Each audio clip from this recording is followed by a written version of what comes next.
সেই স্কুলে ইংরেজি, বাংলা, অঙ্ক, ভূগোল, ইতিহাস সব শিক্ষা থাকবে, আল কোরআনের তেলাওয়াতের শিক্ষা থাকবে না। এই ধরনের বৈষম্যহীন বাংলাদেশে বরদাস্ত করা যায় না, বরদাস্ত করা যায় না।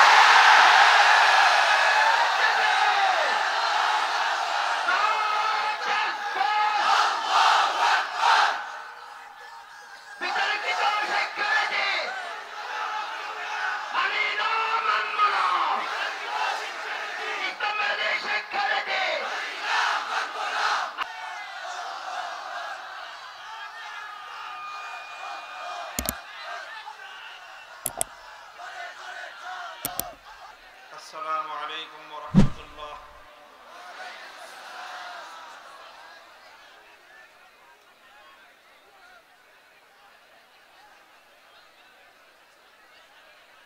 إن الحمد لله نحمده ونستعينه ونستغفره ونؤمن به ونتوكل عليه ونشهد أن لا إله إلا الله وحده لا شريك له ونشهد أن سيدنا ومولانا محمدا عبده ورسوله صلى الله تعالى عليه وعلى آله وأصحابه وبارك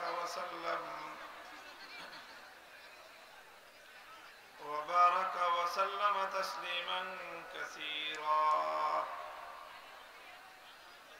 أما بعد فأعوذ بالله من الشيطان الرجيم. بسم الله الرحمن الرحيم.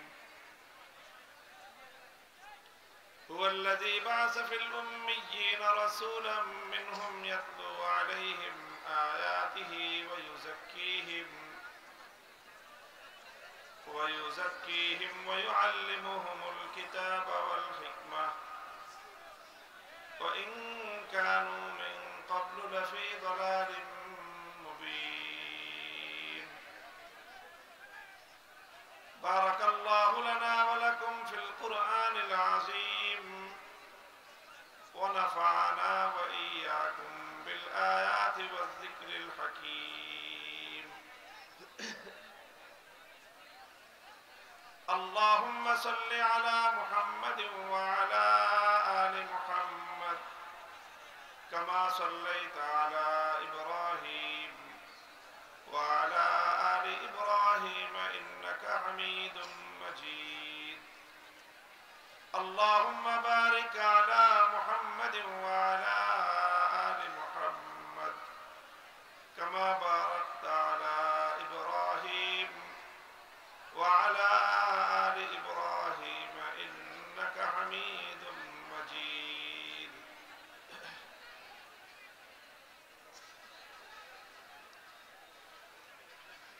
جمعية المدارس القومية নোয়াখালী লক্ষ্মীপুরের উদ্যোগে আয়োজিত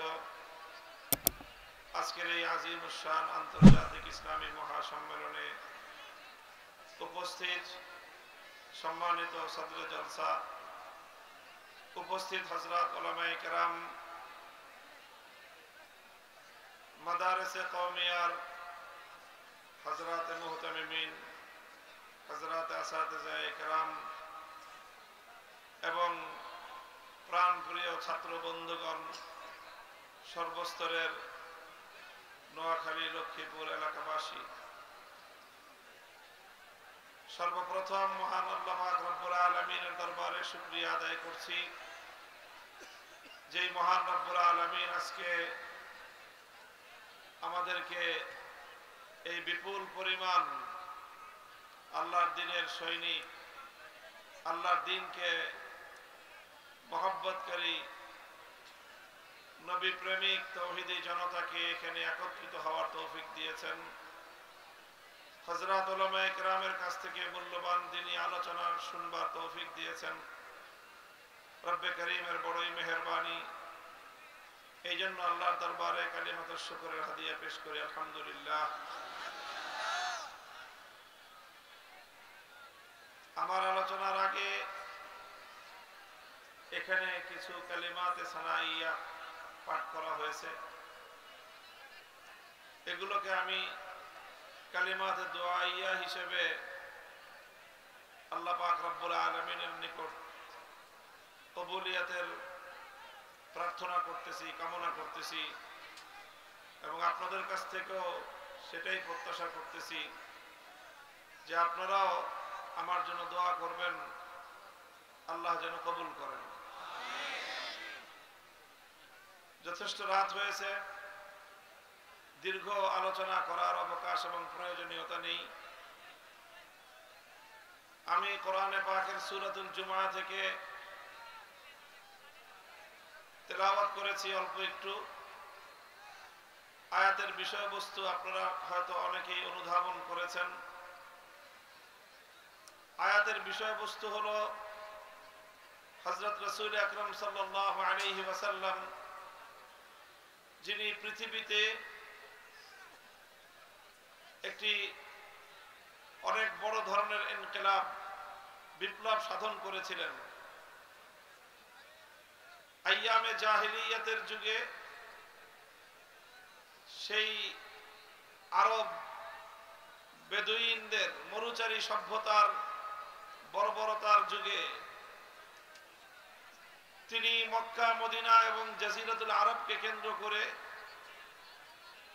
এমন এক বিপ্লব, এমন এক পরিবর্তন সাধন করেছিলেন, যেই পরিবর্তন শুধু জাজিরাতুল আরবে সীমাবদ্ধ ছিল না, শুধু আরব ভূখণ্ডে সীমাবদ্ধ ছিল না, বরং পৃথিবীর উত্তর থেকে দক্ষিণ মেরু পর্যন্ত সারা পৃথিবীকে আন্দোলিত করেছিল।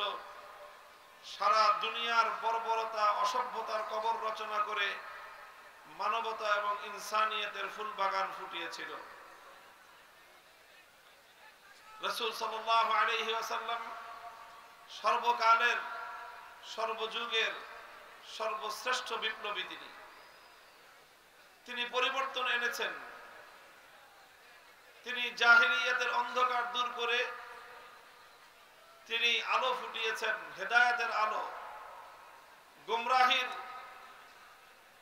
অন্ধকার দূর করে হেদায়েতের আলোক বর্তিকা তিনি জ্বালিয়েছেন। এই কথাগুলো শুধু আমাদের নয়, বরং বিশ্ব ইতিহাসের সব শ্রেণী পেশা, ধর্ম, বর্ণ নির্বিশেষে সমগ্র মানব জাতির এগুলো ঐক্যমতের কথা। এই পৃথিবীতে মুহাম্মদুর রাসূলুল্লাহ সাল্লাল্লাহু আলাইহি ওয়াসাল্লামের মতো সফল ব্যক্তিত্ব আর দ্বিতীয় কেউ নেই। প্রশ্ন হলো, রাসূল সাল্লাল্লাহু আলাইহি ওয়াসাল্লাম এই যে ঐতিহাসিক সাফল্য অর্জন করেছেন, পৃথিবীতে এই যে বিশাল পরিবর্তন আনয়ন করেছেন, অন্ধকার যুগে মানবতার আলো জ্বালিয়েছেন, এটা তিনি কিভাবে করেছিলেন? কোন পদ্ধতিতে, কোন প্রক্রিয়ার মাধ্যমে? মুহতারাম হাজিরিন, আলোচ্য আয়াতের মধ্যে আল্লাহ পাক রব্বুল আলামিন সেই আলোচনাই করেছেন যে কিসের মাধ্যমে, কোন প্রক্রিয়ায় নবী আকরাম সাল্লাল্লাহু আলাইহি ওয়াসাল্লাম তিনি তার এই সফল পরিবর্তন, সফল ইনকিলাব, সফল বিপ্লব সাধন করেছিলেন। কিসের মাধ্যমে? এক কথায় বলতে গেলে রাসূল আকরাম সাল্লাল্লাহু আলাইহি ওয়াসাল্লামের জীবনের যে কর্মসূচিগুলো, সেই কর্মসূচিগুলোই ধারাবাহিকভাবে আমার তেলাওয়াতকৃত আলোচ্য আয়াতের মধ্যে উঠে এসেছে।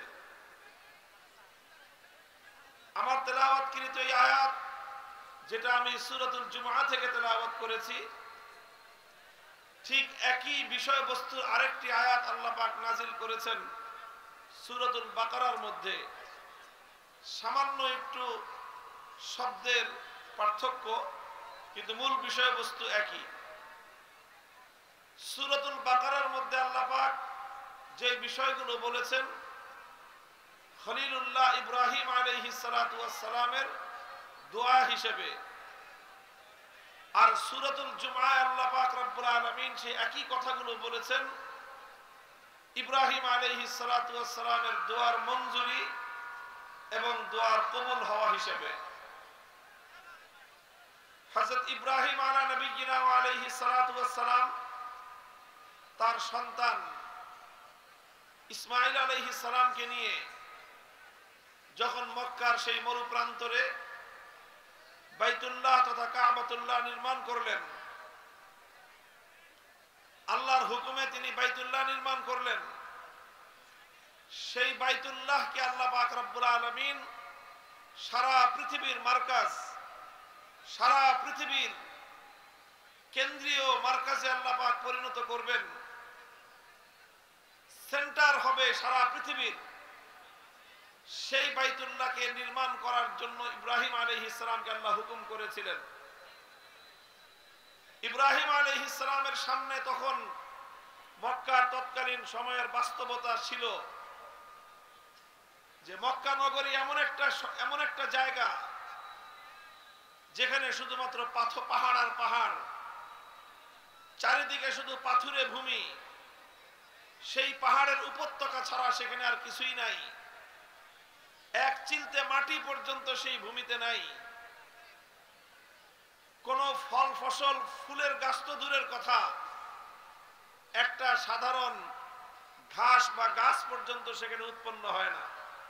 বিবাদিন গায়রি জি জারইন, সেই রকম কোন ফল নাই, ফসল নাই, উৎপাদন নাই। সেখানে তেমন কোন গুরুত্বপূর্ণ আকর্ষণীয় অন্য কোনো কিছু নাই যেটা সারা দুনিয়ার মানুষকে আকৃষ্ট করবে। বড় ধরনের কোনো জনবসতি নাই। এই অল্প কিছুদিন আগে এখানে ছোট্ট একটা বসতি গড়ে উঠেছে বনু জুরহুমের। তো এই বাইতুল্লাহ সারা দুনিয়ার মানুষের জন্য মারজা হবে, সারা দুনিয়ার মানুষের জন্য কেন্দ্রবিন্দুতে পরিণত হবে। এটা হবে কিভাবে? এমনি এমনিতে হওয়া সম্ভব নয়। কোন বিল্ডিং দিয়ে মার্কাজ হয় না, কোন ভবন দিয়ে, কোন দালান কোঠা দিয়ে, কোন ইমারত দিয়ে দুনিয়াতে কোন জিনিসের কেন্দ্র বা মার্কাজ তৈরি হতে পারে না। মার্কাজ হওয়ার জন্য মার্কাজি কর্মসূচির প্রয়োজন হয়, কেন্দ্র হওয়ার জন্য কেন্দ্রীয় কর্মসূচির প্রয়োজন হয়। আর সেই কেন্দ্রীয় কর্মসূচি, মার্কাজি কর্মসূচি, এটা হাওয়া থেকে নেমে আসে না। সেটা সেই কেন্দ্রীয় কর্মসূচির জন্য, মার্কাজি কর্মসূচির জন্য প্রয়োজন হয় একজন মার্কাজি শখসিয়ত, কেন্দ্রীয় ব্যক্তিত্বের প্রয়োজন হয়। এই জন্য ইব্রাহিম আলাইহিস সালাতু ওয়াস সালাম বাইতুল্লাহ শরীফ নির্মাণ করে আল্লাহর কাছে দোয়া করলেন, রব্বানা ওয়াবআস ফীহিম রাসূলাম মিনহুম ইয়াতলু আলাইহিম আয়াতিকা ওয়া ইউআল্লিমুহুমুল কিতাবা ওয়াল হিকমাতা ওয়া ইউযাক্কিহিম ইন্নাকা আনতাল আজিজুল হাকীম। ইব্রাহিম আলাইহিস সালাম আল্লাহর কাছে দোয়া করলেন যে আল্লাহ, আপনি এই মক্কার অধিবাসীদের মধ্য থেকে একজন ব্যক্তিকে রাসূল হিসেবে প্রেরণ করেন, যেই রাসূল এই জাতির নিকট প্রেরিত হয়ে 4টি কর্মসূচি পালন করবে। কয় কর্মসূচি? 4টি কর্মসূচি পালন করবে। এই 4 কর্মসূচির মাধ্যমেই ইব্রাহিম আলাইহিস সালাতু ওয়াস সালাম আশাবাদ ব্যক্ত করেছিলেন যে এই 4 কর্মসূচির মাধ্যমে সর্বপ্রথম আল্লাহর ঘর বাইতুল্লাহ আবাদ হবে, মক্কা নগরী আবাদ হবে, জাজিরাতুল আরব আবাদ হবে, আরব ভূখণ্ড আলোকিত হবে। আর তারপর সেই আলো আটলান্টিক মহাসমুদ্রের প্রান্ত থেকে আফ্রিকার মহাজঙ্গল পর্যন্ত বিস্তৃত হবে। সারা দুনিয়া সেই আলোয় আলোয় উদ্ভাসিত হয়ে উঠবে। বিস্ময়কর বিষয় হলো, ইব্রাহিম আলাইহিস সালাম একজন রাসূলের আগমনের দোয়া করলেন, একজন রাসূল প্রেরণ করবার দরখাস্ত করলেন আল্লাহর নিকট। যেই রাসূলের কর্মসূচি হবে 4 দফা কর্মসূচি। 6000 বছর পরে আল্লাহ পাক রব্বুল আলামিন ইব্রাহিম আলাইহিস সালাতু ওয়াস সালামের সেই দোয়ার প্রতিশ্রুতি, সেই দোয়ার পরিপ্রেক্ষিতে, সেই দোয়ার ফলস্বরূপ আল্লাহ পাক যখন তার সেই মহান মানব, সেই নবীকে, সেই রসুলকে আল্লাহ প্রেরণ করলেন, তখন সেই রসুলের বৈশিষ্ট্য আর কর্মসূচি হিসেবে আল্লাহ পাক রব্বুল আলামিন সেই রসুলের দায়িত্ব হিসেবে, সেই রসুলের কাজ কি হবে সেই কাজ বর্ণনা করতে গিয়ে ওই 4 দফা কর্মসূচির কথাই আল্লাহ উল্লেখ করেছেন। 6000 বছর পূর্বে জনমানবহীন এই পাথুরে প্রান্তরে দাঁড়িয়ে খলিলুল্লাহ ইব্রাহিম আলাইহিস সালাতু ওয়াস সালাম আল্লাহর নিকট যেই 4 দফা কর্মসূচির দোয়া করেছিলেন। এই জন্য সূরাতুল বাকারার আয়াত আর সূরাতুল জুমার আয়াতের মধ্যে একটা চমৎকার সাদৃশ্য রয়েছে। আল্লাহ যখন সেই নবীকে পাঠালেন, সেই 4 দফা কর্মসূচির কথাই বললেন, সামান্য একটু অগ্রপশ্চাতের পার্থক্য। সুতরাং এখান থেকে আমরা স্পষ্ট উপলব্ধি করতে পারি যে কেন্দ্রীয় নেতৃত্বের জন্য, বিশ্ব সভ্যতায় আমূল পরিবর্তনের জন্য, অন্ধকার এবং জাহেলিয়াতকে দূরীভূত করে সারা দুনিয়াকে আলোকবর্তিকায় উদ্ভাসিত করতে হলে আজও পর্যন্ত 4 দফা সেই কর্মসূচির কোনো বিকল্প নাই। আজকে সে যুগে আইয়ামে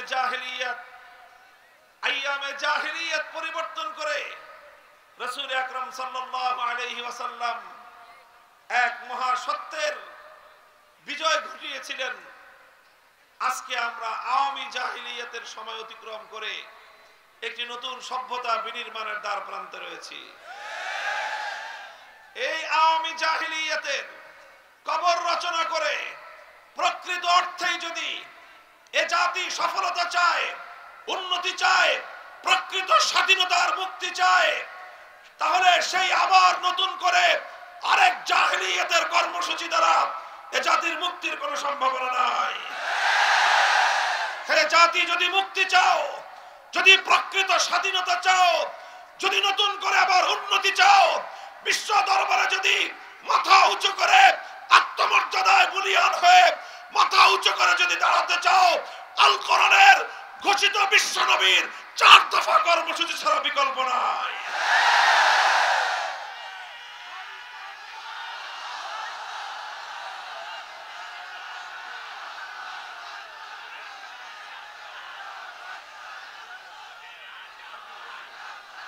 মুহতারাম হাজিরিন, খুব সংক্ষিপ্ত আলোকপাতের মাধ্যমে রাসূল আকরাম সাল্লাল্লাহু আলাইহি ওয়াসাল্লামের পালিত, অনুসৃত, বাস্তবায়িত সেই 4 দফা কর্মসূচির সংক্ষিপ্ত আলোকপাত করব এবং আজকের প্রেক্ষিতে সেই 4 দফার বাস্তবায়ন বিষয়ে আপনাদের সম্মুখে কিছু সুপারিশ আমাদের পক্ষ থেকে উপস্থাপন করব ইনশাআল্লাহ।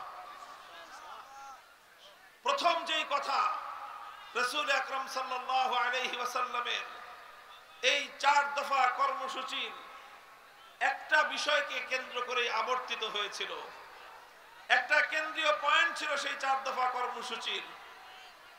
নবী করিম সাল্লাল্লাহু আলাইহি ওয়াসাল্লামের সেই 4 দফা কর্মসূচি, সেই 4 দফা কর্মসূচির মূল কেন্দ্র ছিল কিতাবুল্লাহ, কোরআনে কারীম।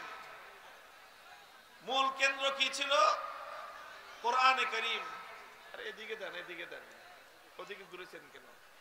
দিতে বলছি, এদিকে সরা দেন। আপনারা মানুষের মুখের উপরে দিয়ে রাখছেন, মানুষ দেখতে পারতেছে না। কথা বলে না, চুপ, আওয়াজ হবে না। আরে ওদিকে দিচ্ছেন কেন ঘুরায়া? আমার দিকে দেন, এদিকে দেন, এদিকে।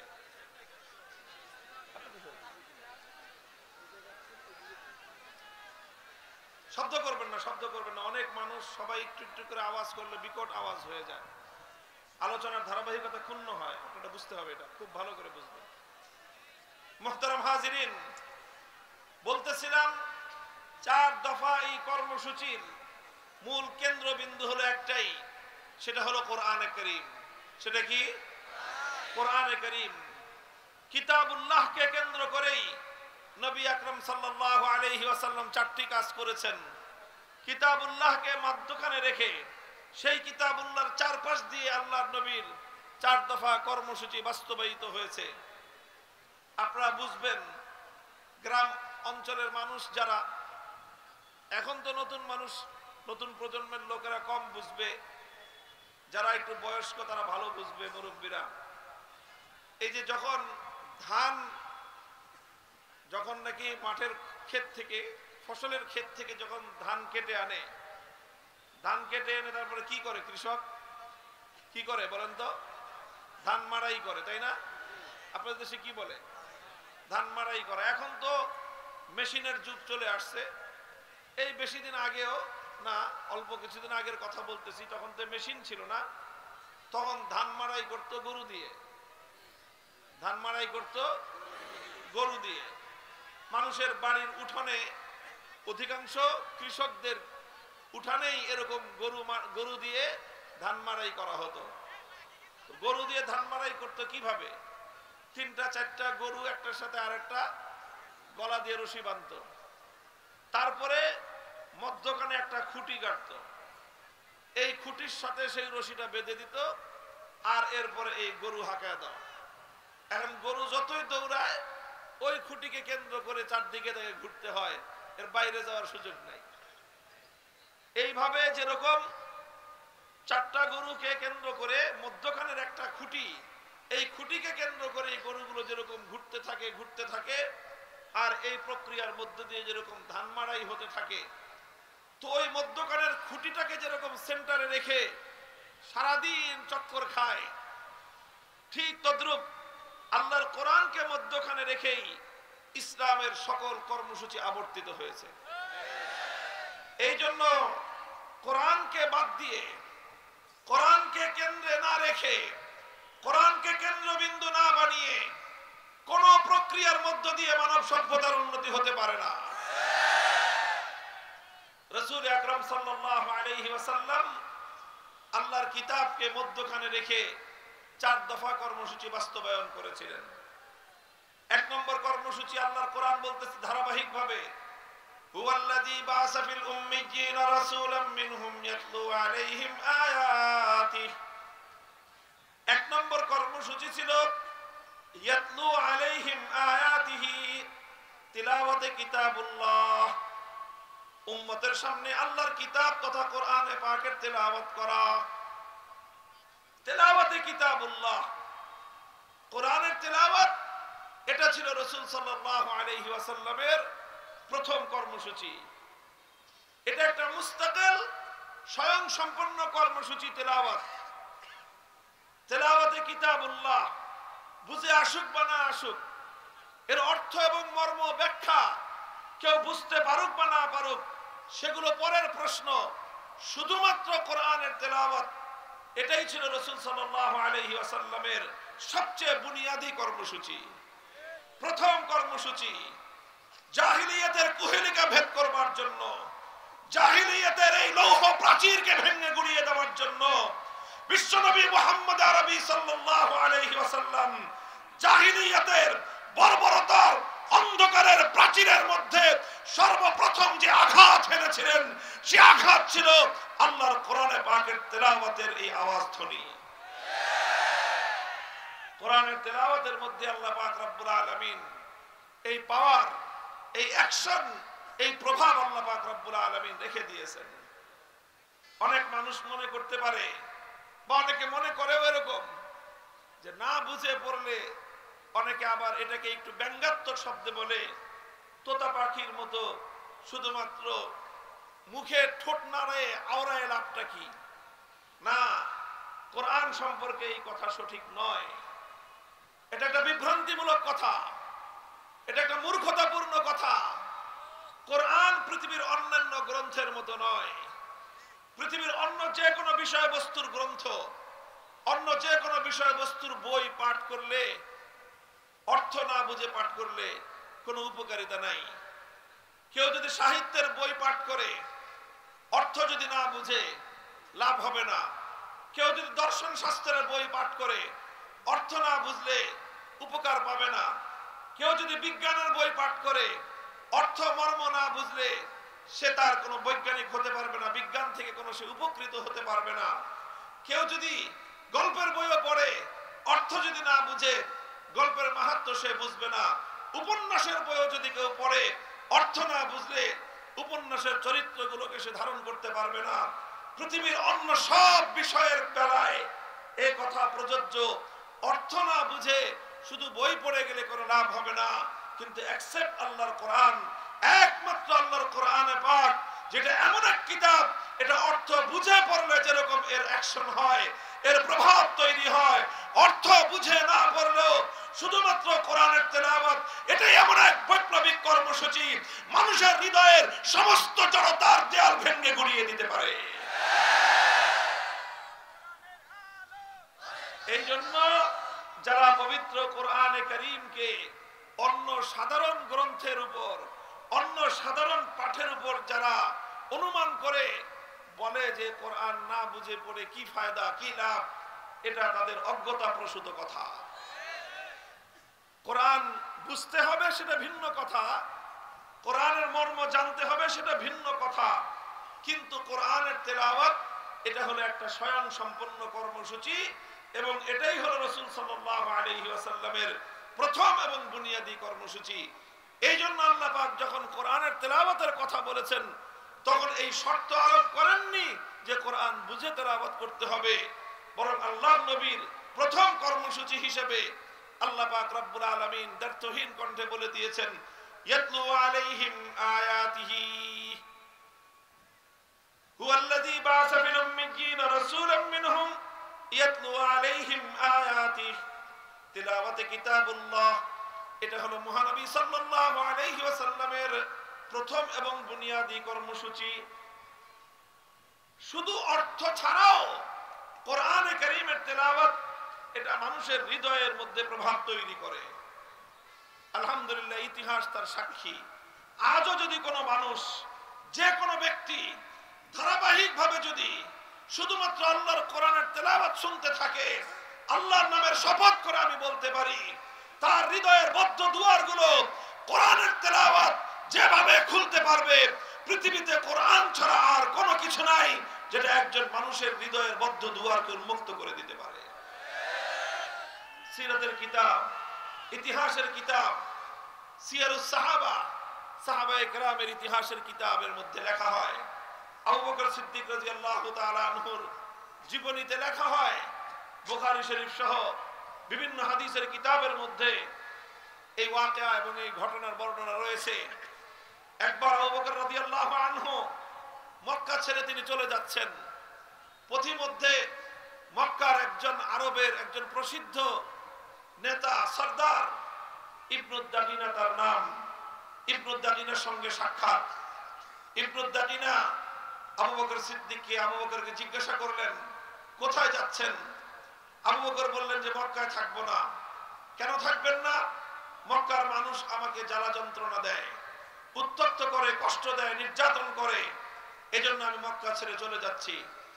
ইবনুদ দাগিনা বলল যে আবু বকর, আপনার মতো ভালো মানুষ, পরোপকারী মানুষ, আপনার মতো সোনার মানুষ যদি মক্কা ছেড়ে চলে যায়, এটা হবে মক্কা নগরীর জন্য এবং মক্কার অধিবাসীদের জন্য চরম লজ্জার বিষয়। কাজে আপনি মক্কা ছেড়ে যাবেন না, আপনার যা সমস্যা আমি সমাধান করে দেব, আপনি চলুন। ইবনুদ দাগিনা আবু বকর রাদিয়াল্লাহু আনহুকে নিয়ে মক্কায় ফিরে এলেন। মক্কার লোকদেরকে জড়ো করে জিজ্ঞাসা করলেন, বললেন যে তোমরা আবু বকরের সঙ্গে এমন দুর্ব্যবহার কেন করো? আবু বকর যদি মক্কা ছেড়ে চলে যায় তাহলে আরবের মধ্যে মক্কার বদনাম হবে, কলঙ্ক হবে। মানুষ বলবে মক্কার মানুষ দুষ্ট, আবু বকরের মতো সোনার মানুষ, মোমের মতো নরম মানুষটাও তাদের সঙ্গে থাকতে পারে না। সুতরাং আবু বকর মক্কায় থাকবে, তোমরা কেউ তাকে উত্ত্যক্ত করবে না। মক্কার লোকেরা বলেছিল ঠিক আছে, আবু বকর মক্কায় থাকুক, আমাদের কোনো আপত্তি নাই। সে যদিও আমাদের বাপদাদার ধর্ম ত্যাগ করে মুহাম্মদের ধর্ম গ্রহণ করেছে, সেটাতেও আমরা আপত্তি করব না। সে মুহাম্মাদের ধর্মের দিকে মানুষদেরকে আহ্বান করে দাওয়াত দেয়, সেটাতেও না হয় আমরা আপত্তি করলাম না। সে মুহাম্মাদের আনিত কিতাব সাল্লাল্লাহু আলাইহি ওয়াসাল্লাম কোরআনে কারীম তেলাওয়াত করে, সেটাতেও আমরা আপত্তি করব না। কিন্তু একটা শর্ত, সে যখন তেলাওয়াত করবে, আবু বকর যখন কোরআন কিতাবুল্লাহ যখন তেলাওয়াত করবে, সে তার ঘরের ভিতরে দরজা বন্ধ করে তেলাওয়াত করবে, ঘরের বাইরে উন্মুক্ত উঠোনে দাঁড়িয়ে করতে পারে। উঠোনে তেলাওয়াত করতে তোমাদের আপত্তিটা কোথায়, সমস্যা কোথায়? মক্কার লোকেরা জবাব দিয়েছিল যে আবু বকর যখন উঠোনে দাঁড়িয়ে তার আবেগ মাখা কণ্ঠে, কান্না জড়ানো কণ্ঠে যখন কোরআনের তেলাওয়াত করতে থাকে, তখন তার এই কোরআনের তেলাওয়াত মন্ত্রমুগ্ধের মতো আমাদের গোটা মক্কার মানুষদেরকে এমন ভাবে আকৃষ্ট করতে থাকে যে ঘরগুলোতে আমরা ছোট ছোট শিশু এমনকি নারীদেরকে পর্যন্ত ঘরের মধ্যে আবদ্ধ রাখতে পারি না। লোহাকে যেরকম চুম্বক তার নিজের দিকে আকৃষ্ট করতে থাকে, সিদ্দিক আকবরের তেলাওয়াতে কোরআন মক্কার ছোট ছোট শিশু বাচ্চাদেরকে পর্যন্ত লোহার চুম্বকের মতো তার নিজের দিকে আকৃষ্ট করে নিয়ে আসে। এই জন্য মক্কার লোকেরা বলেছিল যে উন্মুক্ত ভাবে উচ্চ স্বরে আবু বকর কোরআনের তেলাওয়াত করতে পারবে না। মুহতারাম হাজিরিন, হাদিসের সোনালী পাতায় এরকম অসংখ্য ঘটনার উদ্ধৃতি আপনারা পাবেন, আমরা পাবো যদি খুঁজে দেখি যে কোরআনের তেলাওয়াত এটা কিভাবে সেই জাহেলিয়াতের, সেই বর্বরতার যুগে সর্বপ্রথম যে বর্বরতার জাহেলিয়াতের ভিত শুদ্ধ নাড়িয়ে দিয়েছিল, সেটা ছিল আল্লাহর কোরআনের তেলাওয়াতের গুঞ্জরণ। সেটা ছিল কোরআনের তেলাওয়াতের গুঞ্জরণ। আজকে এই পাষাণ হৃদয়ের, এই আধুনিক একবিংশ শতাব্দীর ইট পাথরের এই সভ্যতার যুগেও সকল বর্বরতা, সকল অন্যায়, অবিচার, জুলুম, বৈষম্যের বিরুদ্ধে যদি সত্যিকার অর্থে মানবতার বিজয় কেউ কামনা করো, আমি আল্লাহর নামে হাজারবারের শপথ করে বলতে পারি, এই সমাজের ঘরে ঘরে মানুষের কর্ণকুহরে আল্লাহর কোরআনের গুঞ্জরণ তৈরি করা ছাড়া এর চেয়ে উত্তম কোন পন্থা দুনিয়াতে হতে পারে না।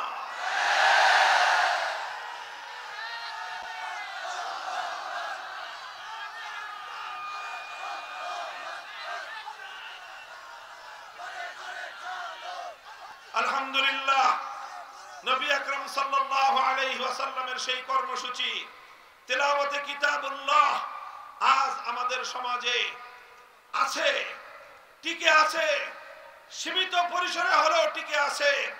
সেটা টিকে আছে আমাদের এই মাদারেসে কওমিয়ার মক্তব এবং হেফজখানাগুলোর মাধ্যমে।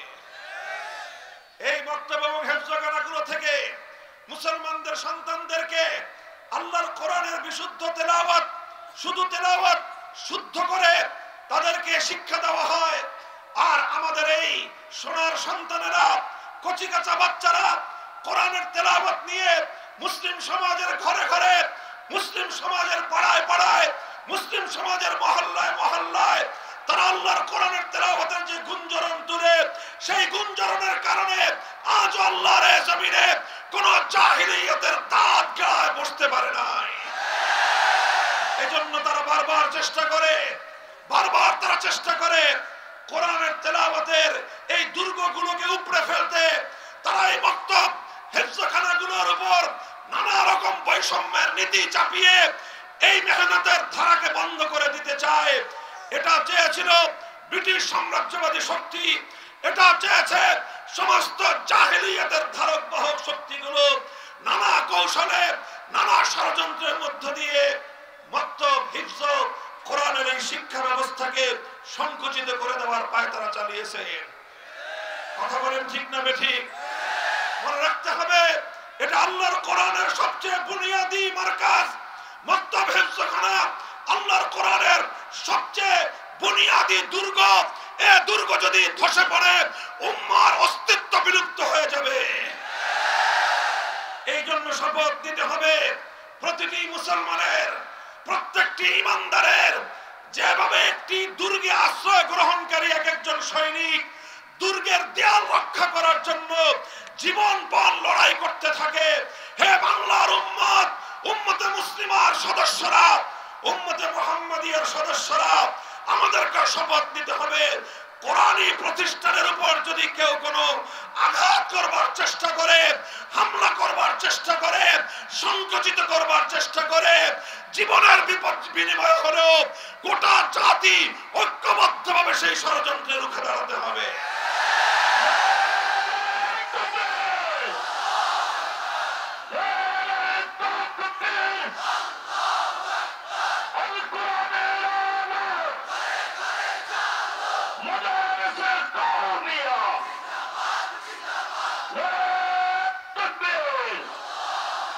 আমি আজ 5ই আগস্টের ঐতিহাসিক বিপ্লব পরবর্তী এই স্বাধীন বাংলার মাটিতে দাঁড়িয়ে আরেক ধাপ এগিয়ে কথা বলতে চাই। 100 বছর পর্যন্ত শুধু আমাদের মক্তবার হিফজখানাগুলো এ জাতির মধ্যে আল্লাহর কোরআনের তেলাওয়াতের আমানত রক্ষা করবার ঐতিহাসিক দায়িত্ব পালন করেছে। এবার আমাদের আরো এক ধাপ অগ্রসর হওয়ার সময় এসেছে। 5ই আগস্ট পরবর্তী এই বাংলার মাটিতে যতগুলো রাষ্ট্রীয় ব্যবস্থাপনায় স্কুল শিক্ষা ব্যবস্থা রয়েছে, সেই স্কুলগুলোর প্রাইমারি স্কুলগুলোতে যেখানে মুসলমানদের সন্তানরাই ৯০% থেকে ৯৫% পড়াশোনা করে, যে স্কুলগুলোর খরচ ৯০% মুসলমানদের ট্যাক্সের পয়সা দিয়ে যোগান হয়, যে স্কুলের শিক্ষক শিক্ষিকাদের বেতন আমাদের ট্যাক্সের পয়সায় যোগান হয়, যে স্কুলের পাঠ্যপুস্তক আমাদের ট্যাক্সের পয়সায় ছাপানো হয়, যে স্কুলগুলোর ঘর দালান আমাদের ট্যাক্সের পয়সা দিয়ে যোগান দেওয়া হয়, আর সবচেয়ে বড় কথা, যে স্কুলে পড়ে আমার বাচ্চারা, আমার সন্তানেরা, সেই স্কুলে ইংরেজি, বাংলা, অঙ্ক, ভূগোল, ইতিহাস সব শিক্ষা থাকবে, আল কোরআনের তেলাওয়াতের শিক্ষা থাকবে না। এই ধরনের বৈষম্যহীন বাংলাদেশে বরদাস্ত করা যায় না, বরদাস্ত করা যায় না।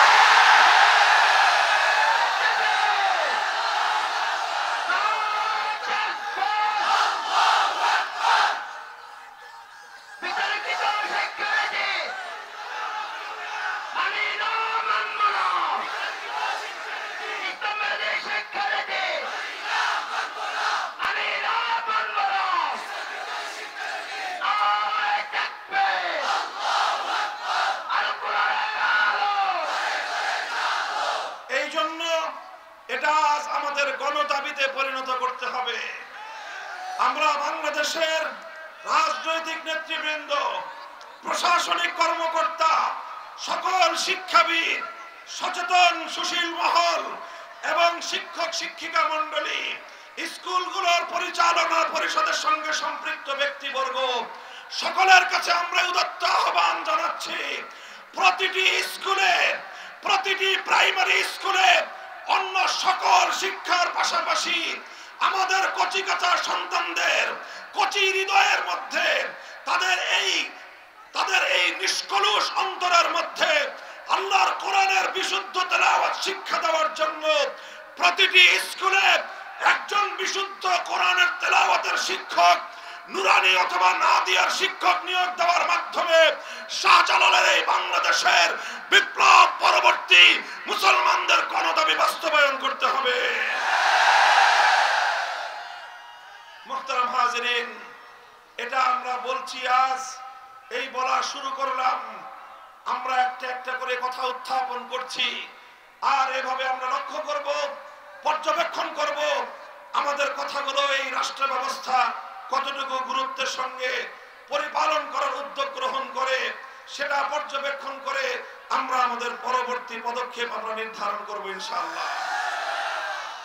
এটা ছিল প্রথম দফা কর্মসূচি।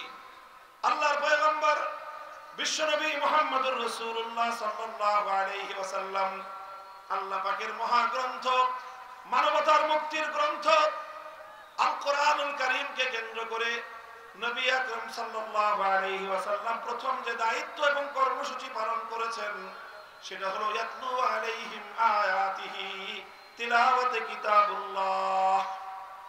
এক নম্বর কর্মসূচি হলো তিলাওয়াতে কিতাবুল্লাহ। এরপরে আসেন 2 নম্বর কর্মসূচি, আল্লাহর পয়গম্বর মুহাম্মদ আরবি সাল্লাল্লাহু আলাইহি ওয়াসাল্লাম যেটা আল্লাহর কোরআনকে কেন্দ্র করে পালন করেছেন সেটা হলো ওয়ায়ুআল্লিমুহুমুল কিতাব। ওয়ায়ুআল্লিমুহুমুল কিতাব, ওয়ায়ুআল্লিমুহুমুল কিতাবের অর্থ হলো তালিমে কিতাব।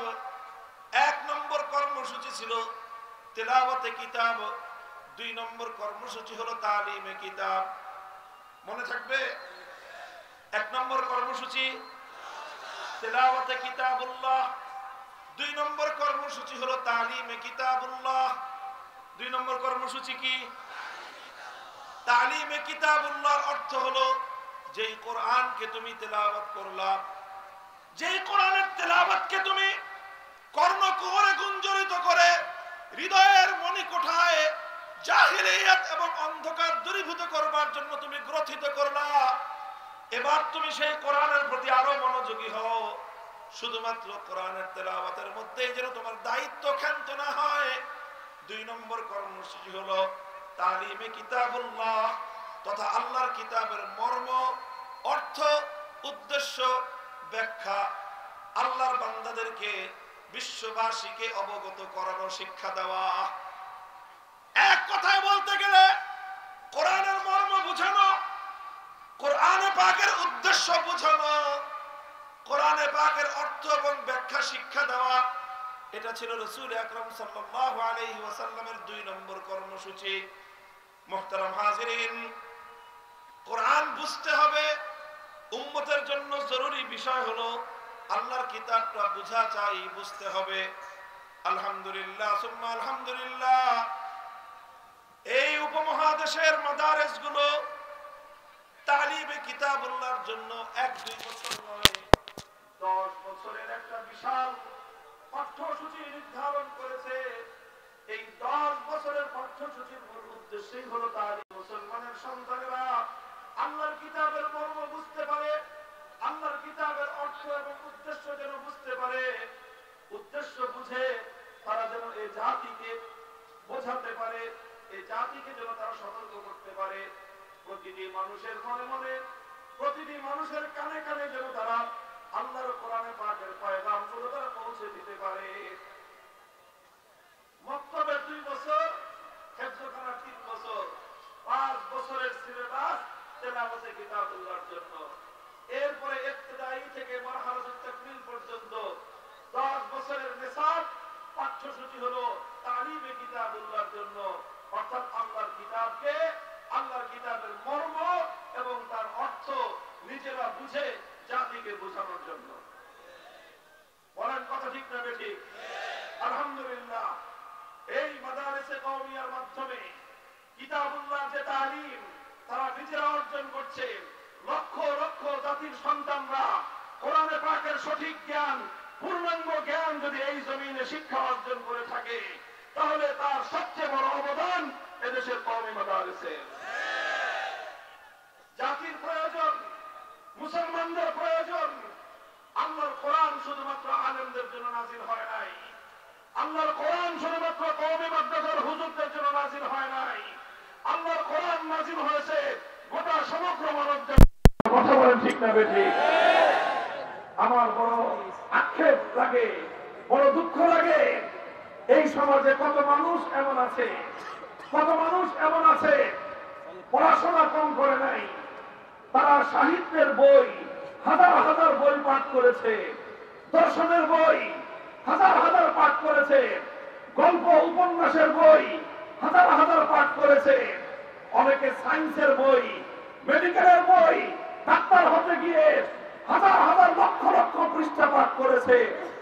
কিন্তু একজন মুসলমানের সন্তান, মুসলমান, তাকে যদি জিজ্ঞাসা করা হয় আল্লাহর কোরআন শুরু থেকে শেষ পর্যন্ত, সূরা ফাতিহা থেকে সূরা নাস পর্যন্ত পূর্ণ কোরআনে আল্লাহ কি বলেছেন, অন্তত একবার কোরআনে পাকের অনুবাদটাকে আপনি করেছেন, আপনি পাঠ করেছেন, এই প্রশ্ন করলে আজ আমাদের জাতির কাছ থেকে যে জবাব আসবে সেই জবাবটা হবে চরম হতাশাজনক জবাব।